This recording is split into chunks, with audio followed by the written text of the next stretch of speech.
এক দেশে ছিল এক ছোট্ট রাজ্য। সেই রাজ্যের রাজারানীর একমাত্র মেয়ে ছিল, যার নাম মুক্তা। মুক্তা ছিল খুব মিষ্টি আর দয়ালু। একদিন রাজ্যে এক অদ্ভুত পাখি উড়ে এল।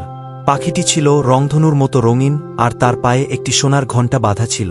পাখি যখন গান গাইত তখন চারপাশে সুর ভরে যেত। কিন্তু পাখিটি খুবই জাদুকরী ছিল।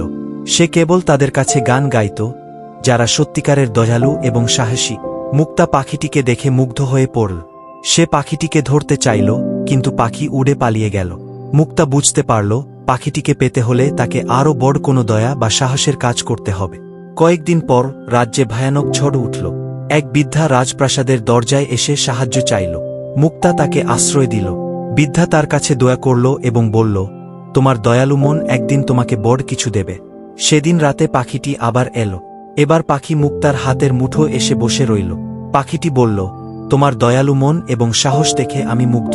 আমি এখন তোমার বন্ধু হয়ে থাকব। সেই পাখি আর মুক্তা একসঙ্গে রাজ্যের সবার উপকার করতে লাগল। পাখির গান শুনে সবাই খুশি থাকত, আর মুক্তা তাদের সাহায্য করত। এইভাবেই মুক্তা এবং জাদুর পাখির বন্ধুত্ব অমর হয়ে রইল।